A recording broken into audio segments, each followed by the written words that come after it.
Hey everyone, this is a stimulus package update for Wednesday, April 22nd, 2020. And today we're looking at something that just passed through the Senate just yesterday. And it was a $484 billion stimulus package aimed for small businesses and providing some relief there. So this is what is known as what we call phase 3.5 stimulus package. There's a lot being passed. We're going to see more passed in the future, so we will touch on all of that. But this is what is known as, or what's being coined as, somewhat of an interim package, which means that it is something to try to hold us off for at least the next couple of weeks until we can get a bigger stimulus package coming along. So we're going to go over all of the details here in this video. We would appreciate if you dropped a like on this video so that this message can get spread to more people so that they can get the information that they need. So looking at some of these things, this is $484 billion. For reference, if you look at past recessions, look at the one in 2009, these stimulus packages that we had back then were at most barely over $1 trillion, and now it feels like every other week we're getting a couple $1 trillion more of a stimulus package. So that just shows the severity of the situation. Now, there were a lot of flaws with the past one that we had, the CARES Act, over $2 trillion.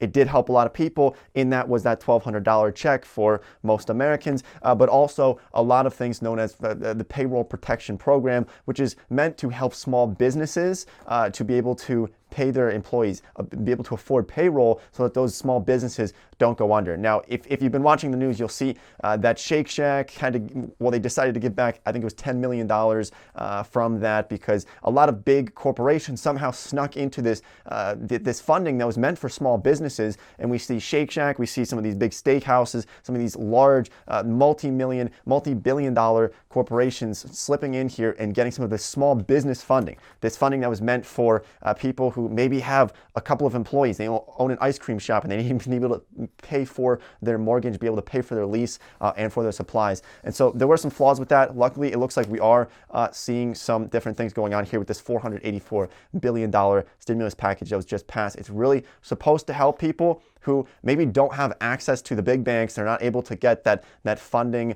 or some of those other ones from the past one. I know a lot of people who applied for that payroll protection program a couple weeks ago, and they applied for it first day as soon as it rolled out. I did myself, and they didn't get it. And there was actually some news about potentially some banks really favoring bigger clients over the smaller ones because they were thinking about prospective clients in the future, and we're definitely going to see some more lawsuits coming up with that. So from this, there was $320 billion for the Payroll Protection Program. This is the thing that was just passed in the Senate, and now it still has to go through the House. It still has to get signed by President Trump, although I believe both of those are going to happen. It seems like everybody is on the same page here, and they're going to pass this through as fast as possible. There was a 12-day lull period here to get this money, this extra $484 billion.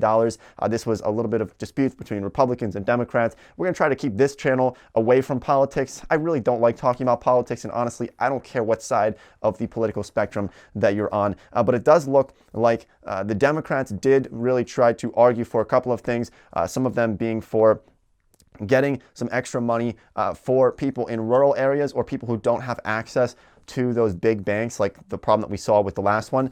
So from this, it looks about $30 billion of the Payroll Protection Program loan funds for banks and credit unions with $10 to $50 billion in assets. So for those smaller banks in those rural areas, or just the smaller local community ones. I know that I'm not a member of JP Morgan, Chase, or Bank of America, or these large banks, and so it was more difficult to get a loan previously. Now it should be easier for those local communities who are getting some of this funding, which I said is $30 billion going to be spread out among a lot of people. Sounds like big numbers, but when you spread this among thousands of banks, it really does not become very much, and it is still probably going to be pretty tricky to get some of this money. But then we see another $30 billion for even smaller institutions from that. So really, really spread out. And then $60 billion in loans and grants for a separate economic injury disaster loan program.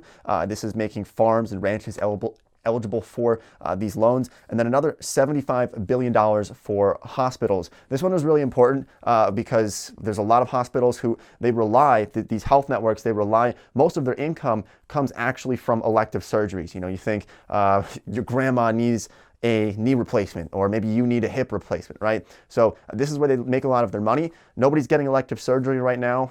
And so because of that, hospitals, they still need to pay their employees. They still have maybe hundreds of nurses, doctors, people who need to be taken care of, who need to get paid, right? And they need to keep the lights on. They need to keep everything running in those hospitals, especially in rural areas. And that is what this is aimed at here. So if we actually look into this specifically, we see that from this, for those hospitals, a significant portion for that is for rural areas, and about $25 billion for virus testing as well in this new stimulus package that was just passed. So with all of this, it looks like the testing funds are going to have about $18 billion for states, localities, territories, and tribes to conduct tests. I shouldn't even say that word. I'm going to get demonetized here. And then $1 billion for the CDC, and then $1.8 billion for the National Institute of Health, which is hopefully going to get more research out there, more studies, more faster vaccine, and hopefully everything can get sorted out soon, because this is a little bit stressful. But all right, so we will be rolling out more videos to keep you updated for everything. If you are still waiting on your $1,200 check, we just made a video about that. We're gonna be rolling out some other ones following along with the stimulus packages